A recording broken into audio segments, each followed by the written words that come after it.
ಎಲ್ಲರಿಗೂ ನಮಸ್ತೆ. ಎಲ್ಲ ನನ್ನ ಸ್ಪರ್ಧಾ ಮಿತ್ರರಿಗೆ ಮತ್ತೊಮ್ಮೆ ಶಾರದಾ ಅಕಾಡೆಮಿಗೆ ಆತ್ಮೀಯವಾದಂತಹ ಸ್ವಾಗತ. ಆದ್ಮೇಲೆ ಕೆಸೆಟ್ ಮತ್ತು ನೆಟ್ಗೆ ಸಂಬಂಧಿಸಿದಂತೆ ಕಮ್ಯುನಿಕೇಶನ್ ಸಂವಹನದ ಒಂದು ಅಧ್ಯಾಯವನ್ನು ಇವತ್ತಿನ ವಿಡಿಯೋದಲ್ಲಿ ನೋಡ್ತಾ ಹೋಗ್ಬಿಡೋಣ.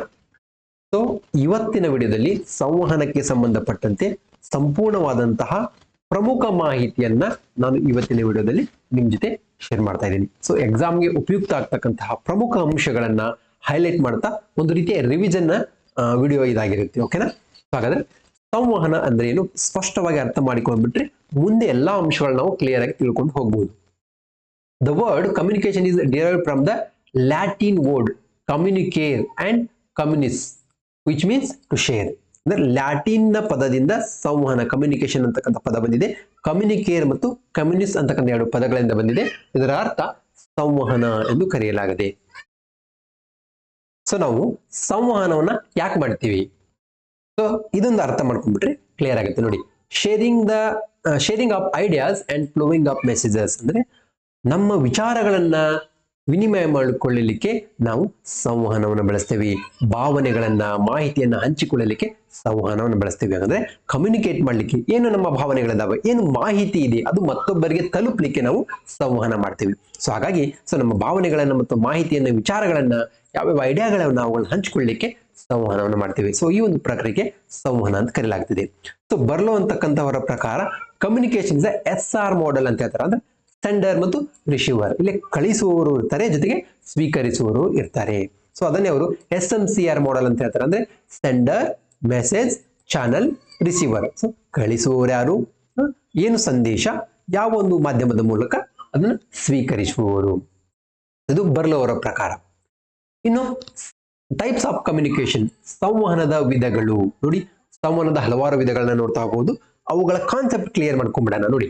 On the basis of relationship, ಇದರ ಆಧಾರದ ಮೇಲೆ ಇಂಟರ್ ಪರ್ಸನಲ್ ಕಮ್ಯುನಿಕೇಶನ್ಸ್ ಮೀನ್ಸ್ ವೈಯಕ್ತಿಕ ಸಂವಹನ. ವ್ಯಕ್ತಿ ಇತರರೊಂದಿಗೆ ಸಂವಹನ ನಡೆಸುವುದೇ ಇಂಟರ್ ಪರ್ಸನಲ್ ಕಮ್ಯುನಿಕೇಶನ್ ಆಗುತ್ತೆ. ಅಂದ್ರೆ ನೇರವಾಗಿ ಫೇಸ್ ಟು ಫೇಸ್ ಇಲ್ಲೇ ಸಂವಹನ ನಡೆಯುತ್ತೆ. ಬಹಳ ಪರಿಣಾಮಕಾರಿಯಾದ ಸಂವಹನ ನಾವು ಇಂಟರ್ ಪರ್ಸನಲ್ ಅಂತ ಕರಿಬಹುದು. ಓಕೆ, ಇನ್ನು ಇಂಟ್ರಾ ಪರ್ಸನಲ್ ಕಮ್ಯುನಿಕೇಶನ್ ಮೀನ್ ಅಂತರ ವೈಯಕ್ತಿಕ ಸಂವಹನ.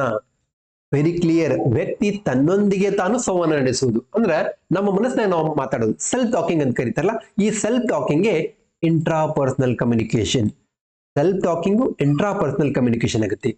ಏನು ಡಿಸಿಷನ್ ತಗೋಬೇಕು, ಯಾವ ಕ್ಲಾಸ್ ಅನ್ನ ಕೇಳಬೇಕು, ನಾಳೆ ಏನು ಪ್ರಿಪೇರ್ ಆಗ್ಬೇಕು, ಸೊ ನಮ್ಮಲ್ಲೇ ನಾವು ಏನಪ್ಪಾ ಅಂದ್ರೆ ಸ್ವಯಂ ಮಾತನಾಡ್ಕೊಳ್ತೀವಲ್ಲ, ಅದೇ ಅಂತರ ವೈಯಕ್ತಿಕ ಸಂವಹನ ಅಥವಾ ಇಂಟ್ರಾ ಪರ್ಸನಲ್. ಇಂಟರ್ ಪರ್ಸನಲ್ ಅಂದ್ರೆ ವ್ಯಕ್ತಿಗಳ ಮಧ್ಯೆ ನಡೆಯುತ್ತೆ. ಓಕೆ, ನೆಕ್ಸ್ಟ್ ಗ್ರೂಪ್ ಕಮ್ಯುನಿಕೇಶನ್, ಗುಂಪು ಸಂವಹನ. ಹೆಸರಲ್ಲೇ ಗೊತ್ತಾಗ್ಬಿಡುತ್ತೆ, ಗುಂಪುಗಳ ಮಧ್ಯೆ ಒಂದು ಕಮ್ಯುನಿಕೇಶನ್ ನಡೆಯುವುದೇ ಗುಂಪು ಸಂವಹನ. ಸೊ ಈ ಗುಂಪು ಸಂವಹನದಲ್ಲಿ ಎಲ್ಲಾ ಸದಸ್ಯರು ಆಕ್ಟಿವ್ ಆಗಿದ್ರೆ ಮಾತ್ರ ಅದು ಪರಿಣಾಮಕಾರಿಯಾಗಿರುತ್ತೆ. ನೆಕ್ಸ್ಟ್ ಮಾಸ್ ಕಮ್ಯುನಿಕೇಶನ್, ಸಮೂಹ ಸಂವಹನ. ಸೊ ಏನು ಮಾಸ್ ಆಡಿಯನ್ಸ್ ಅನ್ನ ಹೊಂದಿರತಕ್ಕಂತಹ ಸಂವಹನ ಮಾಧ್ಯಮವಾಗಿದೆ. ಇಲ್ಲೇ ಬೇರೆ ಬೇರೆ ರೀತಿಯಾದಂತಹ ಸಂವಹನ ಮಾಧ್ಯಮಗಳನ್ನ ನಾವು ಇಲ್ಲಿ ಯೂಸ್ ಮಾಡ್ತೀವಿ. ಸೊ ರೇಡಿಯೋ ಇರ್ಬೋದು, ಟಿವಿ ಇರ್ಬೋದು, ಮ್ಯಾಗಝಿನ್ಸ್ ಇರ್ಬೋದು, ನ್ಯೂಸ್ ಪೇಪರ್ ಇರ್ಬೋದು, ಇವುಗಳ ಮೂಲಕ ಸಂವಹನ ನಡೆಸ್ತಕ್ಕಂಥ ಒಂದು ಪ್ರಕ್ರಿಯೆ ಮಾಸ್ ಕಮ್ಯುನಿಕೇಶನ್ ಆಗಿರುತ್ತೆ. ಓಕೆ ಫ್ರೆಂಡ್ಸ್, ಇಲ್ಲಿ ಬಹಳಷ್ಟು ನೋಡೋದು ನೀವು ಇಂಟರ್ ಮತ್ತು ಇಂಟ್ರಾ, ಇಲ್ಲೇ ಸ್ವಲ್ಪ ಗೊಂದಲ ಆಗೋದು, ಕ್ಲಿಯರ್ ನೋಡ್ಕೊಂಡ್ಬಿಡ್ರಿ. ಇಂಟರ್ ಮೀನ್ಸ್ ವ್ಯಕ್ತಿಗಳ ಮಧ್ಯೆ ನಡೆಯುತ್ತೆ. ಇಂಟ್ರಾ ಮೀನ್ಸ್ ನಮ್ಮಷ್ಟಕ್ಕೆ ನಾವು ಮಾತನಾಡ್ಕೊಳ್ಳುವುದು. ನೆಕ್ಸ್ಟ್ ನೋಡಿ, on the basis of purpose, ಉದ್ದೇಶಗಳ ಆಧಾರದ ಮೇಲೆ. ಫಾರ್ಮಲ್ ಕಮ್ಯುನಿಕೇಶನ್, ಔಪಚಾರಿಕ ಸಂವಹನ ನೋಡಿ. ಫಾರ್ಮಲ್ ಅಂದ್ರೆ ಇಲ್ಲಿ ಅಧಿಕೃತವಾಗಿ ಮಾಹಿತಿ ರವಾನೆ ಮಾಡಲಿಕ್ಕೆ ಆಡಳಿತ ವ್ಯವಸ್ಥೆಯಿಂದ ಉದ್ದೇಶಪೂರ್ವಕವಾಗಿ ಸ್ಥಾಪಿಸಲ್ಪಟ್ಟಂತ ವ್ಯವಸ್ಥೆ ಇದು ಔಪಚಾರಿಕ ಸಂವಹನ ವ್ಯವಸ್ಥೆ. ಸೊ ಬಹುತೇಕ ಸಂಘಟನೆಗಳಲ್ಲಿ ಏನಪ್ಪಾ ಅಂದ್ರೆ ಫಾರ್ಮಲ್ ಕಮ್ಯುನಿಕೇಶನ್ ಅನ್ನು ನೋಡಬಹುದು, ಮಾಹಿತಿಯನ್ನ ಶೇರ್ ಮಾಡ್ತಾರೆ. ಸೊ ಅಧಿಕೃತವಾಗಿರುತ್ತೆ ಇದು. ಸೊ ಅಧಿಕೃತವಾದಂತಹ ಚಾನಲ್ ಮೂಲಕ ಏನಪ್ಪಾ ಅಂದ್ರ ಇದು ಒಂದು ಮಾಹಿತಿ ರವಾನೆ ಆಗುತ್ತೆ. ಇದರಲ್ಲಿ ಹಲವಾರು ರೀತಿಯಾದಂತಹ ಏನಪ್ಪಾ ಅಂದ್ರ ಸಂವಹನ ವಿಧಗಳನ್ನು ನೋಡಬಹುದು ನಾವು. ಸರಪಳಿ, ಸರ್ಕಲ್ ನೆಟ್ವರ್ಕ್ ಅಂತ ಕರಿತೀವಿ, ಸ್ಟಾರ್ ನೆಟ್ವರ್ಕ್ ಅಂತ ಬರುತ್ತೆ. ಸೊ ಈ ರೀತಿಯಾಗಿ ಯಾವ ರೀತಿ ಸಂವಹನ ನಡೆಯುತ್ತೆ ಅನ್ನೋದ್ರ ಆಧಾರದ ಮೇಲೆ ಈ ಫಾರ್ಮಲ್ ಕಮ್ಯುನಿಕೇಶನ್ ಅನ್ನು ನೋಡಬಹುದು. ಸೊ ಸರಪಳಿ ಅಂದ್ರೆ ಮೀನ್ಸ್ ಒಬ್ಬ ಅಧಿಕಾರಿಯಿಂದ ಮತ್ತೊಂದು ಅಧಿಕಾರಿ ವೃತ್ತಾಕಾರದಲ್ಲಿ ಏನಪ್ಪಾ ಅಂದ್ರೆ ಸಂವಹನ ನಡೀತಾ ಹೋಗ್ತದೆ. ಅಧಿಕೃತವಾದಂತಹ ಒಂದು ಮಾಹಿತಿ ಆಗಿರುತ್ತೆ. ಇನ್ನು ಇನ್ಫಾರ್ಮಲ್ ಕಮ್ಯುನಿಕೇಶನ್ ಮೀನ್ಸ್ ಅನೌಪಚಾರಿಕ ಸಂವಹನ. ಸೊ ಅನೌಪಚಾರಿಕ ಸಂವಹನ ಅನಧಿಕೃತವಾಗಿರುತ್ತೆ. ಅನಧಿಕೃತವಾದಂತಹ ಸಂವಹನ, ಉದಾಹರಣೆಗೆ ಅಧಿಕಾರಿ ಅಥವಾ ಸಿಬ್ಬಂದಿಗಳು ಮಧ್ಯಾಹ್ನ ಲಂಚ್ ಟೈಮ್ ನಲ್ಲಿ ತಮ್ಮಲ್ಲಿ ಏನಪ್ಪಾ ಅಂದ್ರೆ ಕಮ್ಯುನಿಕೇಟ್ ಮಾಡ್ತಾರೆ. ಸೊ ಅನೌಪಚಾರಿಕ ಅಲ್ಲಿ ಮಾಹಿತಿಯನ್ನು ಶೇರ್ ಮಾಡ್ಕೊಂತಾರೆ, ಹಂಚ್ಕೊಳ್ತಾರೆ. ಅದು ಅನೌಪಚಾರಿಕ ಸಂವಹನವಾಗಿರುತ್ತೆ, ಅದು ಅಧಿಕೃತವಾಗಿರುವುದಿಲ್ಲ. ಸೊ ಇದರಲ್ಲೇ ಮತ್ತೆ ಬೇರೆ ರೀತಿಯಾದಂತಹ ಟೈಪ್ಸ್ ಗಳನ್ನ ನೋಡಬಹುದು. ಅದರಲ್ಲಿ ಗಾಸಿಪ್ಸ್ ಅಂತ ಕರಿತೀವಿ, ಗಾಳಿ ಸುದ್ದಿಗಳು ಕರಿತೀವಿ, ಕ್ಲಸ್ಟರ್ ನೆಟ್ವರ್ಕ್ ಅಂತ ಬರುತ್ತೆ. ಸೊ ಇದು ಇನ್ಫಾರ್ಮಲ್ ಕಮ್ಯುನಿಕೇಶನ್ ಆಗಿರುತ್ತೆ. ಕ್ಲಿಯರ್? ಫಾರ್ಮಲ್ ಮೀನ್ಸ್ ಅಧಿಕೃತವಾದಂತಹ ಒಂದು ವ್ಯವಸ್ಥೆ ಆಗಿರುತ್ತೆ. ಇನ್ಫಾರ್ಮಲ್ ಮೀನ್ಸ್ ಅನಧಿಕೃತವಾದಂತಹ ಒಂದು ಸಂವಹನ ವ್ಯವಸ್ಥೆ ಆಗಿರುತ್ತೆ. Next, on the basis of directions. So ಯಾವ ರೀತಿ ಕಮ್ಯುನಿಕೇಶನ್ ನಡೆಯುತ್ತೆ ಅನ್ನೋದರ ಮೇಲೆ ಡೌನ್ವರ್ಡ್ ಕಮ್ಯುನಿಕೇಶನ್, ಕೆಳಮುಖ ಸಂವಹನ. ಉನ್ನತ ಅಧಿಕಾರಿಯಿಂದ ಕೆಳ ಹಂತದ ಅಧಿಕಾರಿಯವರೆಗೆ ಮಾಹಿತಿಯ ರವಾನೆಯಾಗುವುದೇ ಡೌನ್ವರ್ಡ್ ಕಮ್ಯುನಿಕೇಶನ್ ಆಗಿರುತ್ತೆ. ನೆಕ್ಸ್ಟ್, ಅಪ್ವರ್ಡ್ ಕಮ್ಯುನಿಕೇಶನ್ ಮೇಲ್ಮುಖ ಸಂವಹನ. ಕೆಳ ಹಂತದ ಅಧಿಕಾರಿಗಳಿಂದ ಕೆಳ ಹಂತದ ವರ್ಕರ್ಸ್ ಇಂದ ಹಿಡ್ಕೊಂಡು ಮೇಲ್ ಹಂತದ ಅಧಿಕಾರಿಯೊಳಗೆ ಏನಪ್ಪಾ ಅಂದ್ರ ಸಂದೇಶ ರವಾನೆಯಾಗುವುದೇ ಮೇಲ್ಮುಖ ಸಂವಹನ. ನೆಕ್ಸ್ಟ್, ಹಾರಿಜೆಂಟಲ್ ಕಮ್ಯುನಿಕೇಶನ್, ಸಮತಲ ಸಂವಹನ. ಸಮಾನಾಂತರ ಅಧಿಕಾರಿಗಳ ಮಧ್ಯೆ ಸಂವಹನ ನಡೆಯುವುದೇ ಏನಪ್ಪಾ ಅಂದ್ರೆ ಹಾರಿಜೆಂಟಲ್ ಕಮ್ಯುನಿಕೇಶನ್ ಅಂತ ಕರಿತೀವಿ. ಸೊ ಆರ್ಗನೈಸೇಷನ್ ಅಲ್ಲಿ ಏನಪ್ಪಾ ಅಂದ್ರೆ ಒಂದೇ ಗ್ರೇಡ್ ಅನ್ನು ಹೊಂದಿರತಕ್ಕಂಥ ಅಧಿಕಾರಿಗಳ ಮಧ್ಯೆ ಈ ಸಂವಹನ ನಡೀತಾ ಇದ್ರೆ ಹಾರಿಜೆಂಟಲ್ ಕಮ್ಯುನಿಕೇಶನ್ ಅಂತ ಕರೆಯಲಾಗುತ್ತೆ. ನೆಕ್ಸ್ಟ್, ಡಯಾಗ್ನಲ್ ಕಮ್ಯುನಿಕೇಶನ್, ಓರೆಯ ಸಂವಹನ. ಸೊ ಇಲ್ಲಿ ಯಾವುದೇ ರೀತಿಯಾದಂತಹ ಬ್ಯಾರಿಯರ್ಸ್, ಅಡೆತಡೆ ಇರಂಗಿಲ್ಲ. ಉನ್ನತ ಅಧಿಕಾರಿ ಕೆಳ ಹಂತದ ಅಧಿಕಾರಿ ಜೊತೆಗೆ ಸಂವಹನ ನಡೆಸಬಹುದು ನೇರವಾಗಿ, ಕೆಳ ಹಂತದ ಅಧಿಕಾರಿ ಉನ್ನತ ಹಂತದ ಅಧಿಕಾರಿ ಜೊತೆಗೆ ನೇರವಾಗಿ ಸಂವಹನವನ್ನು ನಡೆಸಬಹುದು. ಸೊ ಹಾಗಾಗಿ ಇದು ಯಾವುದೇ ರೀತಿಯಾದಂತಹ ಇಲ್ಲಿ ಅಡೆತಡೆ ಇಲ್ಲದೆ ಸರಾಗವಾಗಿ ಯಾರು ಬೇಕಾದ್ರೂ ಯಾರ ಜೊತೆ ಬೇಕಾದ್ರೂ ಸಂವಹನ ನಡೆಸಬಹುದು. ಇದು ಡಯಾಗ್ನಲ್ ಕಮ್ಯುನಿಕೇಶನ್. ಓಕೆ, ಮತ್ತೊಂದಾಗಿ ಮುಖ್ಯವಾಗಿ ನೋಡಬಹುದು ಏನು ಟೈಪ್ಸ್ ಆಫ್ ಕಮ್ಯುನಿಕೇಶನ್ ಅಲ್ಲಿ ಶಾಬ್ದಿಕ ಸಂವಹನ ಅಂದ್ರೆ ವರ್ಬಲ್ ಕಮ್ಯುನಿಕೇಶನ್ ಅಂತ ಕರಿತೀವಿ. ಸೊ ಅದರಲ್ಲಿ ಮೌಖಿಕವಾಗಿ, ಲಿಖಿತವಾಗಿರ್ಬೋದು, ದೃಶ್ಯ ಸಂವಹನ ಇರಬಹುದು. ಅಂದ್ರೆ ಶಬ್ದಗಳ ಮೂಲಕ ಏನಪ್ಪಾ ಅಂದ್ರೆ ಕಮ್ಯುನಿಕೇಟ್ ಆಗುತ್ತೆ, ಮಾಹಿತಿಯ ರವಾನೆ ಆಗುತ್ತೆ, ಹಂಚಿಕೆ ಆಗುತ್ತೆ. ಆ ಹಂಚಿಕೆ ಮೌಖಿಕವಾಗಿರ್ಬೋದು, ಓರಲ್ ಆಗಿರ್ಬೋದು, ಇಲ್ಲ ಲಿಖಿತ ಅಂದ್ರೆ ರಿಟರ್ನ್ ಅಲ್ಲಿ ಇರಬಹುದು, ಇಲ್ಲ ದೃಶ್ಯದಲ್ಲಿ ಇರಬಹುದು ಅಥವಾ ವಿಜುವಲ್ ನಲ್ಲಿ ಇರಬಹುದು. ಇದು ರೀತಿಯಾದಂತಹ ಸಂವಹನ. ಇಲ್ಲಿಯೂ ಸಹ ಮಾಹಿತಿ ಹಂಚಿಕೆ ಆಗುತ್ತೆ, ರಿಸೀವರು ಅದನ್ನು ಪಡೆದುಕೊಳ್ತಾರೆ.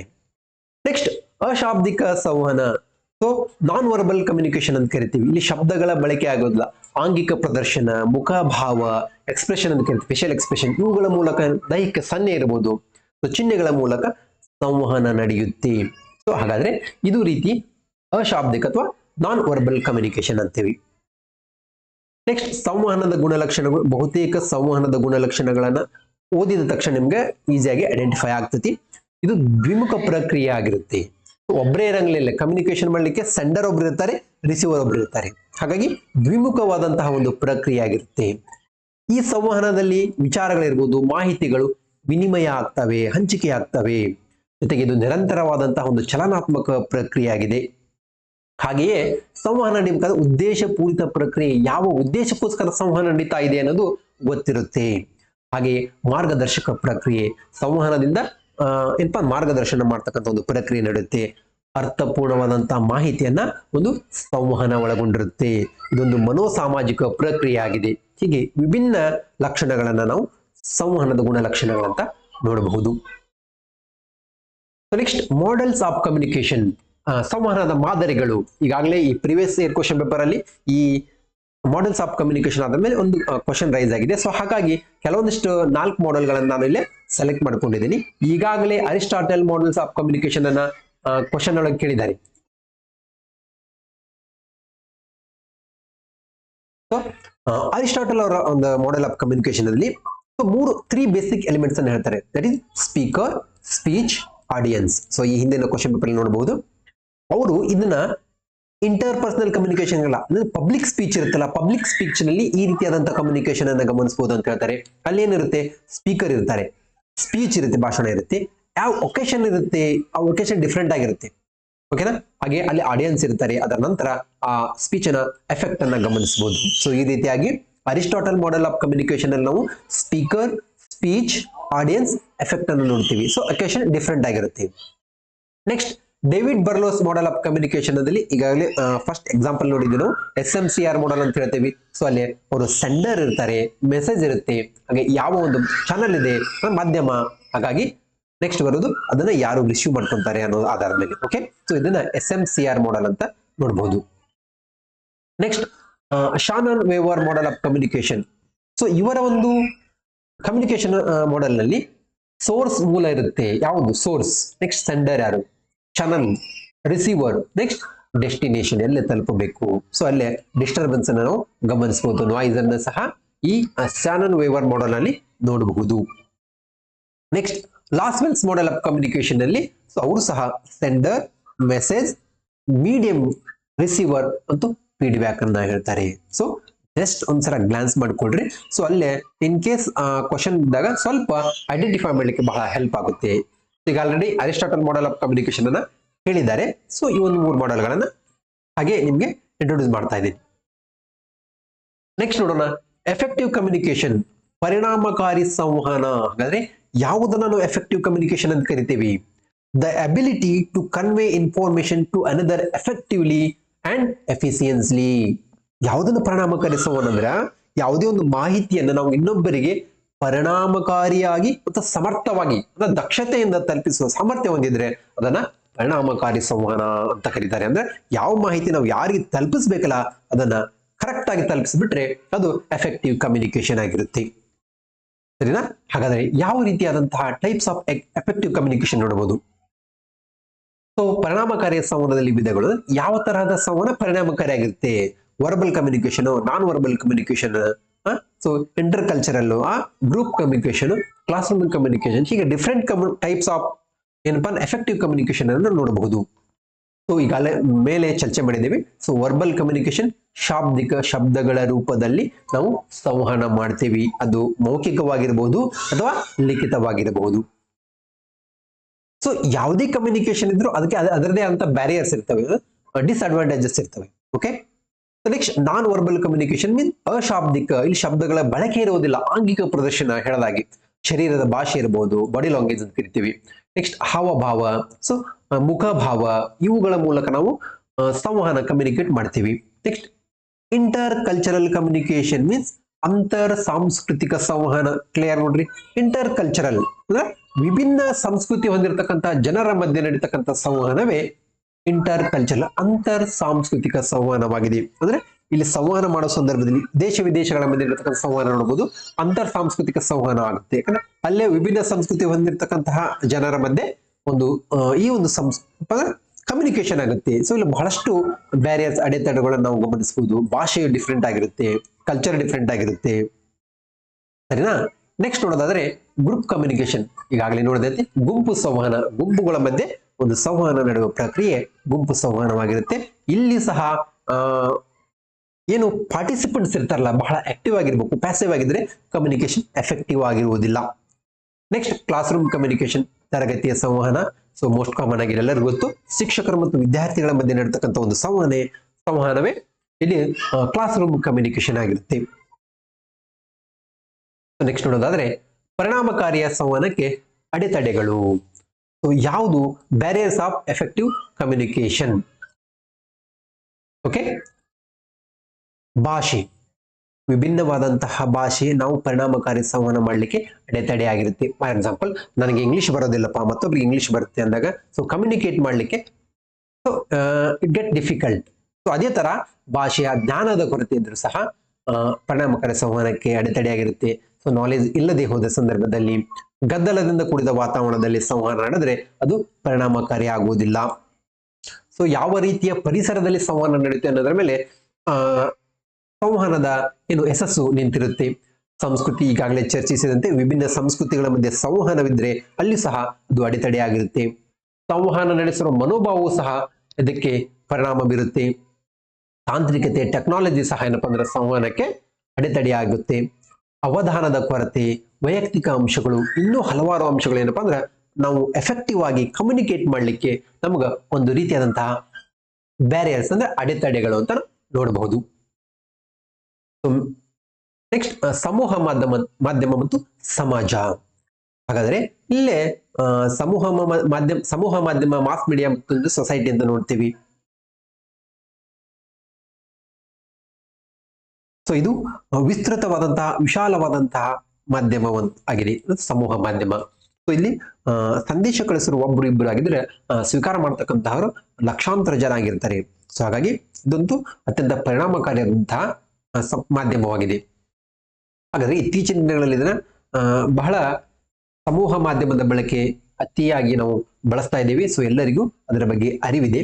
ಸೊ ಹಾಗಾದ್ರೆ ಇಲ್ಲಿ ಸ್ವಲ್ಪ ಅಂಶಗಳನ್ನು ನೋಡಬಹುದು. ಏನು ಮುಖ್ಯವಾಗಿ ಆಲ್ ಇಂಡಿಯಾ ರೇಡಿಯೋ AIR ನೋಡಿರ್ತೀರಿ. ಸೊ 1927ರಲ್ಲಿ ಸೊ ಇದು ಆಲ್ ಇಂಡಿಯಾ ರೇಡಿಯೋ ಸ್ಟಾರ್ಟ್ ಆಯ್ತು.